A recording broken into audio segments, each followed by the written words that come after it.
BFM Politique, en compagnie d'Anne-Sora Dubois, Thierry Arnaud pour BFM Business. Notre invité est donc député de la France Insoumise des Bouches-du-Rhône, président de son groupe à l'Assemblée, candidat à l'élection présidentielle. Jean-Luc Mélenchon est avec nous ce midi. Nous venons de voir Jean-Luc Mélenchon dans le journal de Philippe Gaudin les images d'hommage à Éric Masson, ces cloches qui sonnent pour saluer la mémoire du policier abattu à Avignon lors d'un contrôle antidrogue. Il y aura d'ailleurs un hommage qui lui sera rendu tout à l'heure à 14h. Hier, depuis Porto, Emmanuel Macron a affirmé, je le cite, que la violence enflait dans la société, que le rôle de la police était chaque jour rendu plus difficile par cette violence. Est-ce que vous partagez ce constat? Oui, je pense qu'il y a une pente qui est prise, je le vois dans certains secteurs du pays, où les trafics ont été contrariés par le confinement, et où du coup, comme c'est un business illicite, mais c'est un business, la compétition et les concurrences se sont avivées et des actes de violence sont posés, l'insupportabilité pour les populations est plus grande.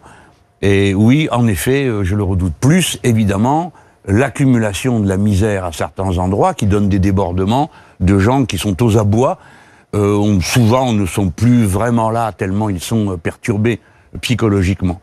Alors, il faut en revenir à l'essentiel.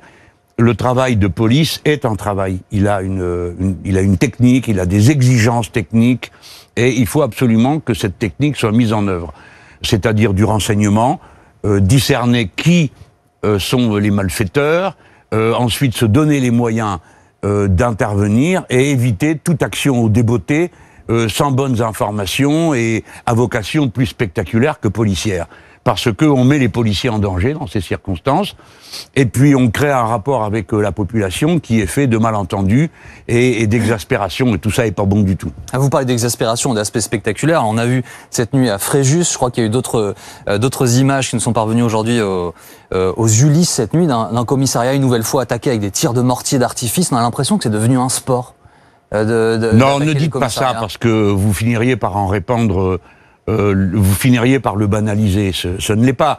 Nos sociétés ont toujours connu de la violence et un rapport conflictuel aux forces de l'ordre. C'est la raison pour laquelle, au fil du temps, on a beaucoup travaillé ces questions. On a eu des préfets de police extraordinaires qui connaissaient bien leur métier. Et puis là, on a eu un dérapage. Ce sont les chefs qui sont en cause.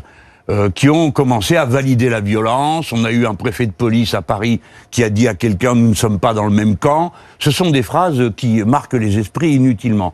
Plus une série de violences qui n'ont jamais été punies et jamais mises en cause. Si bien que la tension est extrême. Pour ma part, je pense qu'il faudrait faire redescendre tout ça en changeant les méthodes de travail, en changeant les méthodes de commandement et surtout en arrêtant de laisser à la disposition de syndicats factieux, de commissaires de police, d'officiers et autres, la promotion et les carrières, parce que ceux-là sont un venin à l'intérieur de la police. Justement, quand vous rendez hommage à ces policiers tués, vous l'avez fait dans le cadre de Rambouillet, vous avez parlé d'un meurtre révoltant. Dans le cadre d'Avignon, vous avez dit « le meurtre d'un malheureux policier provoque une fois de plus ma mise en cause par des policiers d'extrême droite ». On a l'impression que vous ne voulez pas mentionner la profession de ces policiers qui sont tués parce que policiers aussi. Est-ce que vous avez un problème avec la police en général? Non, votre question est tout à fait offensante. Et je vous demande, est-ce que vous avez un problème avec les couvreurs? Vous savez le métier de couvreur? Tous les ans, il en tombe une dizaine des toits et qui meurent, vous n'en parlez jamais. Est-ce que c'est parce que vous détestez les couvreurs? Vous parlez beaucoup des policiers, vous en parlez beaucoup. Mais moi, je vous parle des couvreurs. Il y a 565 morts par an. Donc souffrez, madame, qu'au milieu de votre agitation et de votre fébrilité, il y ait des gens de sang-froid. C'est mon cas. Je sais que le métier de policier expose à un contact avec les délinquants qui sont des violents parfois et des meurtriers, comme ce fut le cas. J'ai dit que j'étais révolté par ce meurtre. Que voulez-vous de plus? J'ai pas compris. Qu'est-ce que vous me demandez de plus? Je pense que vous avez une manière de faire qui vient à l'appui des syndicats d'extrême droite de la police et des commissariats. S'il vous plaît, madame, ça y est, vous m'avez offensé, c'est fait. Donc, vous voulez en rajouter, c'est ça? Ils ne sont pas toute la police, ces syndicats. Et cela me désigne en permanence comme si j'étais responsable de ce meurtre. C'est-à-dire, il y a un trafiquant de drogue qui tire sur un policier, et à qui s'en prend-on? À Jean-Luc Mélenchon. Ai-je jamais assassiné quelqu'un? Ai-je jamais approuvé quelque meurtre que ce soit? Moi qui prône la non-violence en politique, même si ma manière de parler mes polémiques, mais il faut faire la différence entre le verbe et l'action. Je désapprouve évidemment et je condamne le meurtre. Et j'espère que cet homme soit rattrapé, qui est responsable de ce crime, parce qu'il savait ce qu'il faisait. Lorsqu'il prend son arme, d'ailleurs, d'où la tirait-il? C'est une des questions qu'il faut se poser. Dans l'action de police aujourd'hui, il faut davantage de travail pour combattre les réseaux qui distribuent des armes. Quand je suis à Marseille, les gens qui me parlent des quartiers, avant toute chose, ils me parlent de ça, de la circulation des armes. Alors, des fois, il y a des beaux succès. La semaine dernière, la police a arrêté un trafiquant, un militant d'extrême droite qui vendait des armes à des voyous. Peut-être a-t-il vendu une arme à celui qui a tué ce policier. Mais je vois que vous ne posez pas la question. Vous me la posez à moi, qui n'ai jamais vendu une arme de ma vie, ni qui n'en ai manié. Alors, je crois qu'il faut maintenant faire preuve de sang-froid. Alors justement, au sujet des armes, l'actualité, malheureusement, on a fait écho une nouvelle fois cette semaine, Thierry. Oui, cet épouvantable féminicide à Mérignac qui a provoqué évidemment beaucoup d'émotions, d'indignation, de colère, dont la vôtre, Jean-Luc Mélenchon. Vous avez dénoncé l'incapacité à protéger, je vous cite, et à prévenir alors que l'alerte était donnée. Ça suffit, dites-vous, l'indifférence et le laisser-aller. Concrètement, qu'est-ce que vous proposez? Qu'est-ce qu'il faut changer aujourd'hui pour lutter contre ces féminicides? D'abord, quand une femme lance une alerte, on la prend au sérieux. On la renvoie pas chez elle. Quand celui qui fait l'objet de l'alerte est un délinquant qui a été mis en prison déjà pour violence et qu'on sait qu'il sort de prison, on prend ses dispositions pour protéger cette femme. Violence sur conjoint, j'ajoute. Hein. Il a été condamné pour violence sur conjoint. Oui, c'est vous dire. C'est vous dire le genre d'énergumène. Bon. Quelles dispositions concrètement? Mais d'abord que la police fasse le travail. Si cette femme vient se plaindre, alors ils prennent des dispositions pour la protéger. On commence par ça, avant de faire des grands discours et des considérations sur Yaka, Faucon. On commence par faire le travail minimum. Je trouve que les alertes lancées par les femmes contre la violence de leurs conjoints ne sont pas assez prises au sérieux et qu'elles ne sont pas protégées comme elles devraient l'être. Parce que, je ne sais vous dire pourquoi, je ne veux accuser personne. Mais tout de même, si quelqu'un vient vous dire « je suis en danger », mon époux, là c'est son époux, est en prison parce qu'il a déjà commis des violences, il me semble que quelqu'un aurait dû réagir en disant « mais qu'est-ce qui se passe, madame, nous allons voir ça ». Enfin, c'est un métier de faire ça. C'est pas à moi, homme politique, c'est pas à vous, journaliste, de tout d'un coup vous improviser spécialiste en lutte contre le féminicide. Donc on commence par faire ce qui doit être fait, et c'est-à-dire d'abord prendre au sérieux la parole des femmes menacées. Ça veut dire plus de moyens pour la police? Ça veut dire des techniques différentes? D'abord faire le travail. Avant de commencer à dire plus de moyens, parce qu'on n'en finit plus avec plus de moyens. Plus de moyens, plus de moyens, plus de moyens. Alors évidemment, dans le programme des Insoumis aussi est prévu d'embaucher des policiers. Oui, mais les embaucher pour quoi faire? Les embaucher pour prendre au sérieux les plaintes qui sont déposées. Et je pense que dans cette situation, il y a eu une faillite. Le dire, ce n'est pas accuser. C'est pousser à réfléchir pour voir comment on corrige les erreurs qu'on a commises. Si on ne dit rien, s'il y a une espèce de loi du silence qui fait qu'on n'a rien le droit de dire, parce que si par hasard on dit sans froid, un journaliste va en déduire que vous êtes complice du crime, il est évident qu'on ne peut plus parler de rien dans ce pays. On peut juste applaudir et se lamenter. Moi, je suis évidemment révolté de voir qu'on tue de sang-froid un homme dont il suffisait à son agresseur de regarder l'apparence pour se rendre compte que c'était un homme jeune, donc vraisemblablement un père de famille. Donc celui qui tire sait ce qu'il est en train de faire. Évidemment, c'est une attitude humainement répugnante et qui soulève le dégoût. Mais pour autant, je pense que nous devons, à la mémoire de ce policier, d'interroger avec précision le travail de police qui est fait. Et d'ailleurs, vous aurez remarqué que le père du policier a dit qu'il ne fallait pas qu'il y ait de récupération politique sur ce meurtre. Eh bien, cet homme fait preuve d'un sang-froid qui doit nous servir de leçon. Autre sujet qui vous a révolté ces derniers jours, Jean-Luc Mélenchon, la tribune signée par des militaires. Alors, votre plainte a été classée sans suite, celle que vous aviez déposée à l'issue de ce texte, et on apprend qu'une nouvelle tribune doit être publiée ces prochains jours. Alors, anonyme celle-là, le magazine qui la publie parle de militaires d'active. Et tout cela a donné lieu, très vraisemblablement, à une scène hier au cours de la commémoration du 8 mai 1945 qui a marqué les esprits. Vous l'avez sans doute vu, Emmanuel Macron, qui a pris le temps de s'entourer des différents chefs d'état-major de l'armée, une forme de conciliabule et d'échange. Comment est-ce que vous réagissez à l'idée qu'une nouvelle tribune soit publiée et que manifestement le pouvoir y consacre de l'attention? c'est une situation d'une exceptionnelle gravité. L'armée représente quelque chose de particulier dans une société. La force de l'armée, c'est sa cohésion. Pour qu'elle soit cohérente, il faut y proscrire non seulement les disputes politiques dans ses rangs, mais qui plus est, les attitudes factieuses, c'est-à-dire qui invitent des militaires à se tourner contre la population, parce que c'est de ça dont on parle. J'ai donc réagi, j'ai été étonné. Moi, je devais attendre de rentrer de Bolivie. Je me voyais pas très bien depuis la Bolivie commencer à prendre à partie ces gens-là. Je l'ai fait dès que je suis rentré par une conférence de presse. J'ai été suivi et j'en ai été content. La CGT et même le Parti socialiste s'est réveillé le lendemain. Mais j'ai été étonné de la forme d'indifférence qui est celle de gens qui finalement semblent n'avoir aucune expérience du drame que représente, comme ma génération a pu le connaître à propos des événements d'Algérie, le moment où l'armée se déchire. Et il faut donc intervenir avec force et vigueur et châtier les coupables.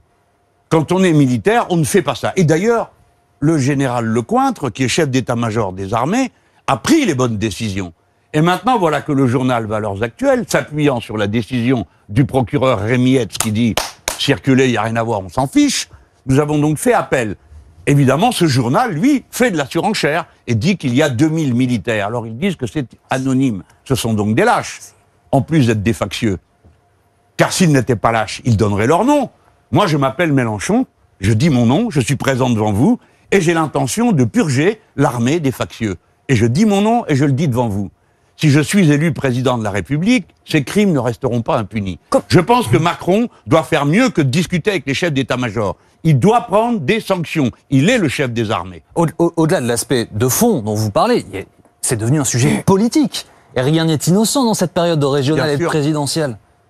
C'est devenu un sujet de récupération. Ah ben, tout à fait. Et puis c'est surtout un sujet qui est horrible, parce que l'armée, c'est pas des factieux. La troupe, les officiers généraux sont tous des républicains. Il y a là une poignée d'agités qu'il faut punir. Et surtout qu'ils prennent les autres en otage, parce que les autres, eux, ils respectent leurs devoirs, ils ne disent rien, ils ne signent pas de papier, et ils ne font pas d'incidents politiques. Alors ceux-là sont pris en otage par une poignée de gens. Et le journal qui publie des soi-disant appels anonymes joue un rôle de provocation. Il est tout de même extraordinaire qu'un procureur de la République, alors qu'il s'agit d'un comportement qui s'oppose à ce qui est non pas simplement dans la loi, mais dans la Constitution, ne trouve rien à redire. J'ai donc fait appel de sa décision auprès de Madame Champrenault, qui est, comme chacun le sait, fort prompte à déclencher des enquêtes préliminaires pour un oui, pour un non, avec un maximum de policiers. Par exemple, à Fréjus, vous avez vu, ils ont déployé 70 policiers de plus. Eh bien, pour me perquisitionner, il y en avait 100, c'est-à-dire 30 de plus. Donc, nous avons là affaire à quelqu'un qui, dans le passé, a montré sa hâte à faire de la persécution politique, ou en tout cas à s'intéresser à la politique. C'est le moment. Je veux vous dire vraiment avec sérieux. Nous tous, vous qui interprétez, analysez, commentez, et nous, les dirigeants politiques, nous devons faire preuve, en ce moment, de beaucoup de sang-froid et de beaucoup de détermination. La République ne se négocie pas dans les casernes et dans les commissariats. Elle est là et elle est le régime que défendent l'extrême, l'ultra-majorité des militaires qui respectent leurs devoirs et leurs drapeaux et une bonne partie des policiers. Donc nous devons être fermes, pas donner le sentiment qu'on a peur ou qu'on considère ça comme un folklore. Anne. On va parler de politique. La bataille pour les régionales est lancée et dans le Nord, il y a Éric Dupond-Moretti, garde des Sceaux, qui sera candidat pour La République En Marche, tête de liste dans le Pas-de-Calais. C'est une arrivée surprise. Est-ce qu'elle vous surprend, cette intervention, cette arrivée du garde des Sceaux dans la bataille des régionales? Non, il va se faire plier parce qu'il représente à peu près tout ce que les gens détestent. C'est-à-dire les avocats forts en gueule, bavards, injurieux. De Paris, et là dans le Pas-de-Calais nous avons affaire au peuple travailleur qui est usé de misère et de souffrance, d'entreprises qui ferment, d'emplois perdus, et voir cet homme venir comme il le fait, je pense que ça exaspérera davantage qu'autre chose. Je compte donc sur mes camarades pour être vaillants et combatifs et aller voir les gens, non pas pour faire du spectacle, mais défendre des idées. Moi-même, j'avais été dans la circonscription, si vous en souvenez, de Madame Le Pen. Elle m'avait battu au premier tour. Et puis, les socialistes avaient fait élire un brillant combattant qui ensuite a disparu dans le décor et il n'a plus jamais rien fait, tant et si bien que le Front National a ensuite gagné la mairie et le reste. Par conséquent, il ne faut pas faire confiance aux hommes de pacotille dans une lutte aussi sévère que celle qui nous oppose au Front National, parce que nous avons affaire à un parti déterminé, dont la chef a soutenu les militaires factieux, encourage les syndicats factieux de la police, et fait toutes sortes de déclarations contre les traditions républicaines de la France, sans que maintenant plus personne n'y trouve à redire. Cette femme est totalement dédiabolisée, alors elle peut aller devant la colonne Vendôme et pleurer contre la Révolution française et personne ne dit rien. Alors le combat contre le Rassemblement national, il en sera question aussi dans une autre région, Thierry. Oui, la vôtre, Jean-Luc Mélenchon, celle du Sud. Avant de parler de ce qui se passe à droite, peut-être un mot de ce qui se passe de votre côté, à gauche, où manifestement c'est compliqué. Il y a eu dans un premier temps une liste communiste, socialiste, vert, sans la France insoumise, et puis... Non, précisez. Sans la France insoumise, parce que la France insoumise a été exclue de cette liste par les gens que vous venez de nommer, c'est-à-dire les communistes, les socialistes... Voilà, ils n'ont pas voulu de vous, et ensuite, dans un deuxième temps, les écologistes se sont fâchés entre eux, manifestement, et se sont scindés, d'où une réaction de votre part pour dénoncer ce ridicule, vous dites cette irresponsabilité. C'est irresponsable, ridicule. Nous sommes dans la main d'une poignée de gens qui s'arrangent entre eux, se répartissent les places et les postes, et ne veulent rien changer à leurs mauvaises habitudes. Une fois qu'on a dit ça, Jean-Luc Mélenchon, à quelques semaines de la tenue du scrutin, est-ce que vous pensez que cet avertissement, cette colère de votre part va être entendue, ou est-ce que la machine à perdre est partie trop loin pour être rattrapée? Non, je pense qu'ils ne tiennent aucun compte de ce que je leur dis. Bon, ils ont bien le droit, ils font ce qu'ils veulent. À l'occasion des municipales, j'avais plaidé pour qu'il y ait une seule liste. Finalement, il n'y en a pas eu une. J'ai donc attendu le deuxième tour pour soutenir la liste que menait Madame Rubirola, qui entre-temps a disparu, et c'est Monsieur Benoît Payan qui est devenu maire, ce qui n'était pas prévu au point de départ. Donc il y a là, si vous voulez, une sorte d'immaturité des dirigeants politiques locaux que je déplore, qui sont extrêmement, tellement enfermés entre eux-mêmes que le minimum, dirais, de la courtoisie n'est même pas respecté. On ne consulte personne, ça se décide entre quelques-uns. Ils excluent des gens, imaginez-vous. Enfin, je n'ai jamais vécu ça, moi j'en ai vu, hein. Mais la dirigeante nationale des Verts arrive dans une conférence Zoom à Marseille et dit « On veut pas des insoumis, tous les autres. » Oui, chef. Le lendemain, ils se battent entre eux. Le surlendemain, ils vont se battre entre qui? Tout ça est irresponsable, puisqu'on dit que la menace de l'extrême droite est très grande, en PACA, et la droite de M. Muselier est triomphante, d'autant que le bonhomme est quand même assez habile. Justement, Jean-Luc Mélenchon, on a évidemment beaucoup de questions à vous poser sur la gauche, sur les conditions auxquelles elle peut s'unir et essayer d'aller unie vers la victoire, mais pour rester sur la région, pour rester sur le cas de Renaud Muselier, l'alliance ou pas avec La République En Marche, on a l'impression que c'est très compliqué de savoir comment ça s'organise entre ces deux. Écoutez, ces deux ça mouvements. c'est votre job à vous, c'est vous le commentateur. Bon, moi je suis protagoniste, acteur direct de la situation. Qu'est-ce que ça vous dit quand même de la situation politique aujourd'hui? La leçon que j'ai tirée, j'ai quand même tiré une leçon. C'est ça la question, oui. Elle est nationale. On m'a joué toutes sortes de musique sous mon balcon pour l'unité, blablabli, blablabla, et que ça serait mon ego le problème. J'avais beau leur dire, mais écoutez, je veux bien faire l'unité, mais parlons du programme. Non, non, non. Eh bien, les gens à qui nous avons tendu la main, nous avons fait l'effort de dire « Ok, c'est vous qui avez toutes les têtes de liste, parce que vous ne supportez personne d'autre que vous. » C'est le cas d'Europe Écologie Les Verts. Hein, heureusement qu'on leur a tenu tête en région parisienne et que Madame Autain va leur mettre la fessée qu'ils méritent. Mais tout de même, on a fait ces gestes. Et eux, la conclusion, c'est ils éliminent les insoumis des départementales et des régionales. Vous m'avez regardé, vous croyez que je suis homme à qui on fait ce genre de traitement et qui ensuite va dans son coin, le mouchoir à la main pour pleurer? Non, j'en ai tiré la leçon. Ce sont des menteurs, des hypocrites et des fauchetons. Par conséquent, nous n'avons aucune raison de tenir compte de ce qu'ils nous disent, et nous devons au contraire marcher nous-mêmes avec nos idées, nos propositions, et dire aux gens, vous en voulez, élisez-moi, ça sera fait. Justement, vous n'en voulez pas, élisez quelqu'un d'autre. Dans un instant, vos propositions sociales, on parle d'environnement, un mot sur la crise sanitaire, et question politique aussi qui concerne vos alliés d'il y a 4 ans, les communistes, ils votent ce week-end. Oui. Fabien Roussel ou Jean-Luc Mélenchon? On voit ça dans un instant. Non, c'est pas ça le sujet, si seulement c'était ça, je gagne. À tout de suite. Les adhérents communistes, Jean-Luc Mélenchon, votent. En ce moment, ce week-end, l'appareil communiste a désigné Fabien Roussel comme candidat à l'élection présidentielle, mais les adhérents se prononcent, eux, sur le nom.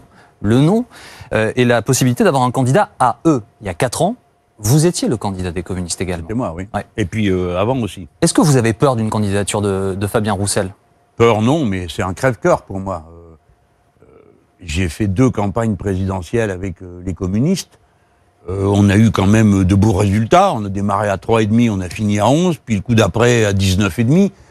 À une poignée de voix, on y arrivait. On arrivait au 2e tour. Bon, pour moi, c'est une tristesse de voir que tout ça est passé par-dessus bord par Fabien Roussel. Bon, ils décident ce qu'ils veulent. Personne ne propose ma candidature. Moi, j'ai écrit pour dire je vous propose ma candidature. Je ne suis pas sur le bulletin de vote et personne n'a répondu à ma lettre, ni à la suivante non plus. Alors, je vois ça, je le regrette. Je préférerais qu'on fasse équipe. Et puis, si vous voulez, pour nous, je parle là du mouvement, l'histoire longue de ce que nous sommes dans le temps. Quel était l'enjeu? C'était que nous, qui formons le pôle populaire de la rupture, nous soyons en tête devant la vieille gauche, les socialistes, les Verts, avec leurs programmes obsolètes. C'était ça l'enjeu. La dernière fois, on a gagné, ils étaient tous ensemble, et nous, on était ensemble, et c'est nous qui étions nettement devant. Donc nous, on est en état de prendre, d'englober. Alors, est-ce que ça va m'empêcher d'y arriver? C'est la question qui m'est posée. Eh ben, je vais me battre pour que non, mais ce sera plus difficile pour moi. Mais je trouve quand même que des milliers de communistes vont militer et voter avec moi. Si jamais il le désigne, vous considérez que c'est irrévocable? Que la décision ne peut pas être contournée par des discussions Dans la vie, les choses changent, bougent, il faut y mettre de la volonté. J'y mets beaucoup de volonté. Je fais du mieux que je peux, j'y mets tout mon cœur, toute mon ardeur. Vous savez bien que je ne suis pas en train de faire une carrière. Tous ces gens-là comptent sur le fait que 2022 est perdu. Et que donc ils préparent ils installent leur ronde serviette et leur couvert pour l'élection de 2027. Je les connais, je sais ce qu'ils racontent entre eux. Moi, je ne fais pas carrière. Tout le monde comprend que j'aurai 71 ans, donc je ne commence pas une carrière. Je ferai ce que j'ai dit que je ferai si on m'élit, et les gens peuvent avoir pour première garantie mon âge. Est-ce que vous proposez toujours un rassemblement de la gauche derrière vous? Non, parce que ce n'est pas faisable. Je me sens une vocation de candidat commun, mais je ne veux pas mépriser le fait que les socialistes sont déterminés à continuer comme avant la même politique. Remarquez, ils n'ont pas dit qu'ils abrogeraient la loi El Khomri dans leur programme. Ils n'ont pas dit qu'ils passeraient à la 5e, de la 5e à la 6e République. Ils ne changent rien. Et l'un de leurs porte-parole les plus éminents, M. Cazeneuve, il se fait interroger par l'Express, et la seule chose qui lui vient à l'esprit, c'est Mélenchon doit être combattu, et c'est à la une du journal. Pas Le Pen ou Macron, non, Mélenchon. Je n'en suis pas totalement surpris. La quasi-totalité du groupe socialiste à l'Assemblée nationale s'est abstenue au moment du vote de confiance pour M. Macron. La totalité s'est abstenue sur le vote de la loi séparatisme. Je pense que le PS fait un choix, si vous voulez, de ligne centre très modérée, éventuellement compatible à certains moments. Mais quand on vous écoute, Jean-Luc Mélenchon, on a quand même du mal à voir l'équation qui vous mène à la victoire. On constate là que les communistes seront les candidats. Vous nous dites, pour des raisons qui sont parfaitement entendables, je ne me vois pas travailler avec le PS. Or, on se dit, si la gauche n'est pas capable de s'unir, elle ne peut pas gagner. Ah, c'est ce que vous dites vous, mais c'est pas ce que je dis moi. Parce que ça, c'est le piège dans lequel tombent tous ces jeunes gens. On leur dit alors, si vous êtes unis, vous gagnez. Mais si vous n'êtes pas unis, vous avez perdu. Tout le monde sait qu'on ne sera pas unis, donc on proclame qu'on aura perdu d'avance. Et puis ce n'est même pas vrai. Quand vous regardez les sondages, ces forces ne s'additionnent pas. Qu'est-ce que je compte faire? Mais je pars de mon temps, de mon époque, du moment où je vis. On n'est plus en 81, on n'est plus dans les années 70, de ce point de vue, hélas. Donc à notre époque, les gens sont complètement éparpillés de tous les côtés. Ils ne cherchent pas les étiquettes, ils cherchent les mots d'ordre. Donc, quand ils ont affaire à moi, eh bien, ils entendent un programme. Et j'espère les convaincre de ça. Et il n'y en aura pas 36. Vous aurez tous ceux qui seront d'accord pour continuer le système Macron. Vous aurez ceux qui diront, le problème dans ce pays, c'est les musulmans, ils vont voter avec Madame Le Pen. Et puis, il y a ceux qui pensent que le problème, c'est les sous, c'est la situation sociale, c'est le droit à l'emploi. Donc, ce que vous dites, c'est qu'il faut rassembler... Pourquoi je vais être fort, monsieur? Écoutez-moi bien, pourquoi je vais être fort? Parce que jusqu'à présent, vous m'avez traité souvent comme quelqu'un d'un peu, un peu étrange, qui a des idées, bon, bien sympathiques, mais exagérées. Qu'est-ce que vous dites aujourd'hui quand vous voyez monsieur Biden, qui décide de passer l'impôt sur les sociétés de 21 à 28% pendant le temps où monsieur Macron, lui, fait le chemin inverse? Quand il décide de taxer les profits du capital à 40%, alors que M. Macron les a amenés à 30%. Qui a raison? Alors je vais vous dire, si vous voulez appliquer la politique fiscale qu'est en train de faire M. Biden, vous votez pour moi. Si vous trouvez que M. Macron a raison, continuez avec lui. Je vais vous dire une chose. Souvent, j'ai été précurseur. Et vous m'avez moqué, injustement, quand je vous parlais d'un impôt universel sur les personnes et sur les sociétés. C'est-à-dire, vous payez dans le pays où vous êtes ce que vous devez, mais s'il y a une différence avec la France, la différence, vous la payez à la France. Monsieur Biden vient de proposer ça pour les entreprises des États-Unis d'Amérique. Je propose la même chose dans mon programme. Pourquoi je le propose? Pas pour punir les riches ou parce que je les aime pas, c'est pas le sujet. C'est parce qu'on a besoin de beaucoup de sous pour faire face à la situation dans laquelle nous nous trouvons. D'ici quelques mois, quand je reviendrai sur votre plateau, vous aurez des milliers d'entreprises qui n'auront pas été capables de rembourser le prêt garanti par l'État. Alors qu'est-ce qu'on va faire? On va les laisser mourir. Savez-vous que le CAC 40 cette année, avec les dividendes qu'il distribue, on aurait pu dire, écoutez, année blanche pour tout le monde.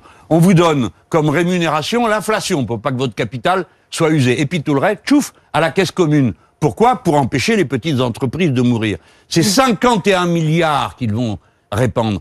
Il y a de quoi embaucher 1 million de personnes avec cette somme. Alors qui a raison à la fin? Celui qui vous dit tâchons de nous en sortir tous ensemble, serrons les coudes, que ceux qui ont le plus donnent le plus, ceux qui ont le moins, ils donnent rien. Ou bien ceux qui continuent à vous dire enrichissons les riches parce que l'argent va finir par ruisseler sur les pauvres. Jean-Luc Mélenchon, ça n'a jamais marché. Vous parlez de Joe Biden. Alors, il va faire les États-Unis dans son siège vont faire leur retour dans les accords de Paris sur le climat. Aujourd'hui, il y a des marches pour le climat un peu partout dans le pays. Le référendum climat qu'on trouve en une du journal du dimanche. Aujourd'hui, faute d'accord avec le Sénat, le journal écrit que le président Macron aurait renoncé au référendum sur la modification. Oui, mais eux, ils ont la tête vraie. Sauf qu'ils sont contredits par Emmanuel Macron dans Agence France Presse, dépêche juste avant cette émission, qui dit non, c'est pas du tout enterré. On va expliquer à nos téléspectateurs très rapidement qu'en gros, au Sénat, la droite voulait le mot préserver l'environnement, là où le projet c'était la garantie garantir de la protection de l'environnement. Oui. Comment vous lisez tout ça, Jean-Luc Mélenchon? Que c'est une grosse magouille. Monsieur Macron compte sur les sénateurs pour envoyer son référendum à la trappe, et il sait très bien que les sénateurs voteront jamais son truc. D'ailleurs, moi non plus, parce que la phrase qu'il prévoit est moins protectrice que celle qui se trouve déjà dans la Constitution. Donc, franchement, c'est pas une trouvaille. Mais c'est pas ça le sujet.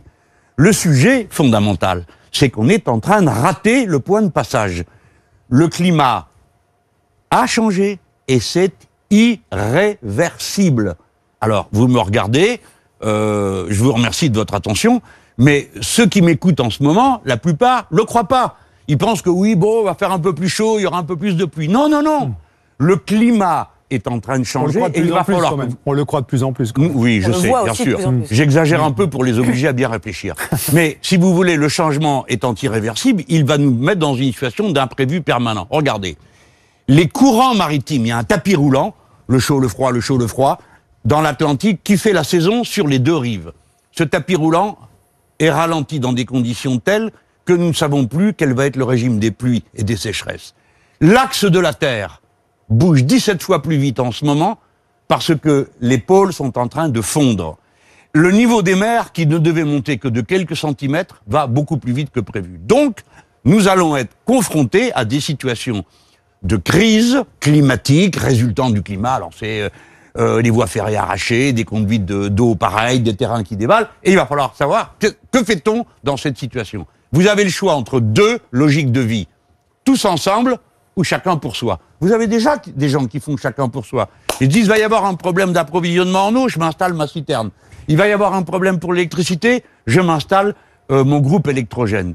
Mais tous les autres, non. Dans les villes et ailleurs, on ne peut pas faire ça. Même si nous connaissons des pays où, en effet, on installe des citernes, regardez à Alger, un peu partout. Alors justement, l'eau, c'est un sujet qui vous préoccupe, nous en avons déjà parlé ici. Entrons dans le concret. Voilà, puisque vous parlez d'approvisionnement en eau, vous avez tenu précisément plusieurs meetings sur l'eau ces derniers temps, et vous avez parlé en sorte d'abord d'une forme de collectivisation de l'eau et d'un prix de l'eau qui serait dépendant de l'usage. En clair, l'eau est plus chère si on veut remplir sa piscine que si on veut se doucher. Mais est-ce que c'est applicable, ça? Qu'est-ce qu'on fait, en fait? Comment on contrôle ce genre de choses? Oui, c'est très facile à faire, parce qu'on attribue des mètres cubes gratuits pour que tout le monde, les premiers mètres cubes, quelle que soit votre fortune, veut bien vous laver, pas seulement pour les autres, mais pour vous-même, parce que vous tomberez malade si vous ne le faites pas. Et donc vous rendrez les autres malades. Donc les premiers mètres cubes d'eau, et comme les premiers kilowatts d'électricité. Vous savez, aujourd'hui, il y a des gens qui vivent une situation abjecte. Hein. Oui. Alors on n'a plus le droit de leur couper l'eau. Les compagnies ne coupent pas l'eau. Ils vous coupent des petites gouttes, et donc toute la journée, les gens mettent des casseroles, des bouteilles pour avoir de l'eau. L'eau va devenir une matière rare et précieuse. Finalement, l'homme qui avait raison, c'est l'écologiste René Dumont, en 74, avec son verre d'eau. Donc voilà, nous avons besoin que l'eau soit un bien collectif. Ça veut dire que chacun aura une base, un nombre de mètres cubes, et ensuite, dès qu'on dépasse ce nombre de mètres cubes, on a une surtaxe, et on peut c'est facile à faire. Vous savez, quand vous remplissez votre piscine, forcément, il y a un robinet. Si c'est sur le robinet en question que vous installez un compteur, vous savez où vous en êtes. Non, techniquement, ce n'est pas un problème. Ce qui est un problème, c'est que tout le monde n'a pas encore compris que l'eau allait être un bien rare et précieux. Vous savez que j'étais en Bolivie, là, récemment.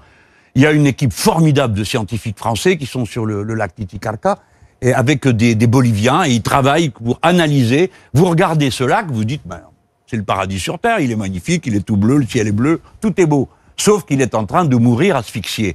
Et les Français ont acquis avec les Boliviens un savoir-faire. Les Boliviens sont très forts. Et c'est eux qui sont les premiers qui ont inscrit le droit à l'eau dans leur constitution et à l'ONU.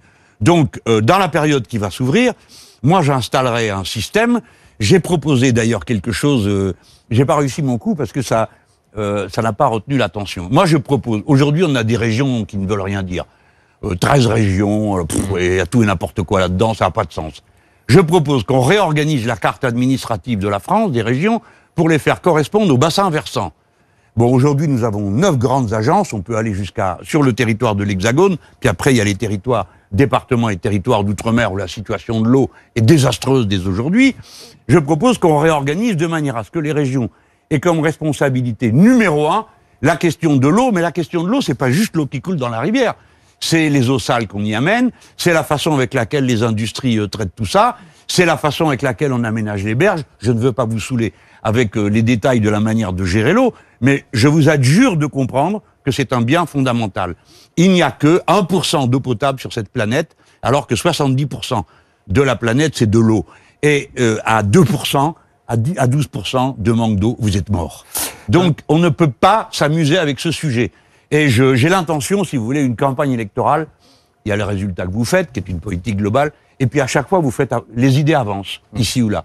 J'espère que, quoi qu'il arrive, j'aurai au moins fait avancer cette idée que les biens communs sont des biens collectifs qui appartiennent à tous les êtres humains qui doivent y veiller tous ensemble, et pas à des boîtes privées qui font des sous avec. Intéressons-nous aux jeunes, Jean-Luc Mélenchon. Proposition de François Ruffin, qui est député membre de votre groupe, retoqué à l'Assemblée nationale cette semaine de mettre en place un RSA jeunes.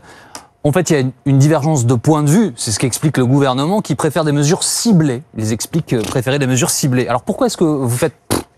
Parce que, d'abord, la loi qu'a présentée François avec beaucoup de talent, et il l'a fait avec ce qu'il fallait d'émotion pour que les autres arrivent à comprendre qu'on n'était pas seulement en train de discuter d'un sujet technique parmi d'autres.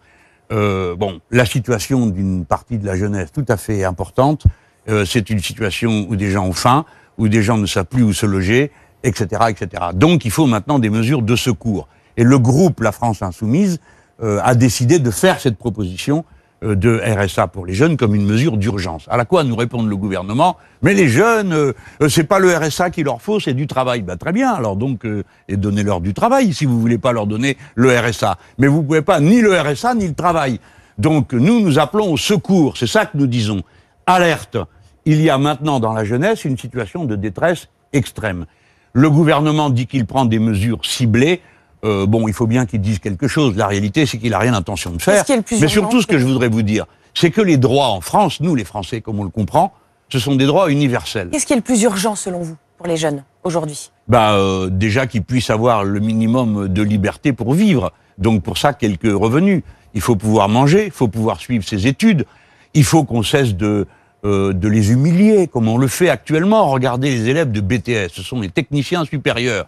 C'est l'élite des travailleurs du pays. C'est la formation, c'est Bac+2. Il y a le bac professionnel, après vous avez BTS, et après, si vous pouvez passer à licence professionnelle, et au passage, vous avez une pensée pour moi, parce que c'est moi qui les ai créés, c'est l'élite. On ne fait pas un pays développé si on n'a pas ce niveau-là. ce sont des jeunes gens qui sont le contraire de rigolos bringueurs, même s'ils peuvent être et rigolos et bringueurs. On peut être bringueurs, oui, aussi. Oui, ça mais marche, je veux dire par là que ceux-là, ils suivent leurs études avec un sérieux. Bon, là, il y a les examens. Voilà que le ministre leur dit, vous devez venir tous dans la salle pour faire l'examen. Ben, ils disent, mais alors, qu'est-ce que ça veut dire votre histoire? On va tous tomber malades. Et s'il y en a un qui est malade, ben, il vient quand même. Parce qu'il se dit, mais moi, je veux pouvoir m'inscrire l'année d'après en licence professionnelle. Donc, il faut leur donner le contrôle continu. Vous m'avez posé la question des urgences. Là, il y a 270 000 jeunes qui attendent une réponse. Donnez-leur le contrôle continu. Si vous avez le sentiment, et eux sont les premiers qui le sauront, que bon, il y a manqué quand même telle ou telle formation dans leur... on fait des cours de rattrapage pendant l'été. Mais par pitié, donnez-leur le moyen de faire la preuve de leur talent, parce que sans ce diplôme, ils auront perdu leur année. Ce sont des enfants des milieux populaires qui ne peuvent pas se payer à perte de vue des études. Jean-Luc Mélenchon, le temps file avec Thierry, un ou deux points précis de ce livre programmatique, le 3 qui sort cette semaine. C'est le numéro 3 qui va sortir dans quelques jours, dans lequel vous reproposez la mise en place de la semaine de 32 heures. Elle était déjà dans votre programme présidentiel. Un SMIC à 1 400 €. Combien ça coûte? Qui finance? Est-ce que ce sont les employeurs? Est-ce que ce sont les impôts? Est-ce que ce sont les deux à la fois? Comment ça marche? Ça marche bien. D'abord, je propose de rétablir les 35 heures, parce que aujourd'hui, 35 heures, c'est juste marqué dans la loi. Comme la 36e heure, elle est à plus 10%, autant dire qu'elle est quasiment au tarif ordinaire. Vous proposez surtout de passer à 32 progressivement. Non, mais il faut travailler sur les 32 heures, parce qu'il y a des pays qui ne sont pas des pays communistes, qui pratiquent la semaine de 4 jours dans le nord de l'Europe, et ils ont l'air de s'en porter très bien. Comment ça se finance? Ça se finance avec une sorte de tapis roulant, vous voyez? C'est-à-dire que quand les gens travaillent tous, ils ont donc tous un revenu, donc ils payent tous des impôts, donc ils donnent tous des cotisations sociales, donc le déficit arrête et la machine se met à refonctionner. C'est un peu l'effet que vise Joe Biden aux États-Unis d'Amérique, dont vous voyez que je le cite pour la 3e fois, ce qui, de la part de quelqu'un qui est en général très sceptique à l'égard des Américains, est une nouveauté. Tout ça fonctionne à condition, bien sûr, que le cycle dans son ensemble soit amorcé. Mais ce que je voudrais vous dire surtout, qui fait la différence entre nous et quelques autres, nous sommes partisans du plein emploi. Je vous parle très sérieusement. Nous avons besoin de millions d'heures de travail dans ce pays, que ce soit pour l'assistance aux personnes ou pour les travaux qu'il y a à faire, parce qu'avec ce que je vous ai raconté tout à l'heure sur le changement climatique, je vais vous dire, ça commence par la pelle et la pioche.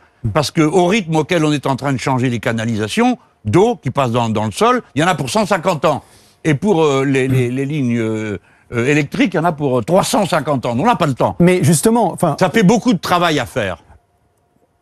Imaginons que le cercle vertueux que vous imaginez se mette en place progressivement. Il reste que, comme vous le dites vous-même, il faut l'amorcer, ce cycle. Et l'amorcer, c'est un coût important que vous financez comment? Au début, tout à l'heure, je vous ai parlé de changer l'impôt sur les profits du capital. Non, mais je parle déjà de l'impôt sur la partie qui est du gras, quoi. Hein, je vous parle pas du reste.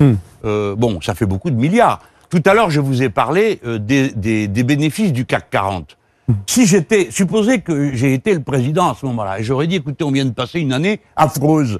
Il n'y a pas un bistrotier qui a pu ouvrir, les restaurants étaient fermés, pour eux, c'est année blanche. Vous leur prêtez des sous, vous comptez qu'ils vous les rendent. Pour qu'ils vous les rendent, il faut bien qu'ils bossent, et puis il faut bien que vous les aidiez. Par conséquent, si j'avais dit, écoutez, c'est année blanche pour tout le monde, et les grandes entreprises du CAC 40, ok, on vous rémunère, pas que l'inflation cette année, ce que c'était, un point ou deux, rien du tout, hein. Et puis tout le reste, tout dans la caisse commune. Mais est-ce qu'on peut faire ça? C'est très facile de faire ça. Oui, c'est très facile, sauf que on est dans un monde ouvert et ceux qui ont les actions dans une entreprise française peuvent très bien décider, si on ne leur verse plus de dividendes, de ramasser leurs billes et d'aller dans un autre pays. Oui, ben on se passera d'eux. Parce que si on dépense, si vous voulez, s'il faut donner une prime de souffrance et de misère générale pour complaire à quelques riches, on se passera d'eux. C'est pas la question, mais comment faire ça sans pénaliser les entreprises? Inquiétez pas, les riches ne sont pas tous forcément hostiles à leur patrie, ils ne détestent pas tous les travailleurs. C'est pas la question. Mais moi, c'est ma réponse. Je vous dis qu'il faut aussi compter sur le patriotisme, sur l'intérêt que les gens... Puis après, il y a la contrainte, bien sûr. Il y aura de la contrainte. Écoutez, aucun d'entre vous n'a été empêché de dormir quand M. Macron a nationalisé la main-d'œuvre. Parce que quand il a fait le chômage technique payé pour tout le monde, ça s'appelle nationaliser la main-d'œuvre. Quand moi je proposais ça dans la France insoumise, il me disait que t'exagères. Bon, ben vous voyez que c'est possible. De la même manière que vous avez prêté plus de 150 milliards avec le prêt garanti d'État. Alors ça vous empêche de dormir? Non, Jean-Luc Mélenchon, moi je fais mieux. Ça veut dire qu'il faut nationaliser certaines des grandes entreprises Ah oui, françaises. bien sûr. Lesquelles? Sanofi qui vit à 80% de l'argent de la sécurité sociale. Ils font rien, ils produisent rien de particulier. Justement. Et ils ont vidé la caisse. Justement, Oh, alors c'est tout info que je vous donne, là, la Commission européenne ne renouvelle pas son contrat avec AstraZeneca après le mois de juin.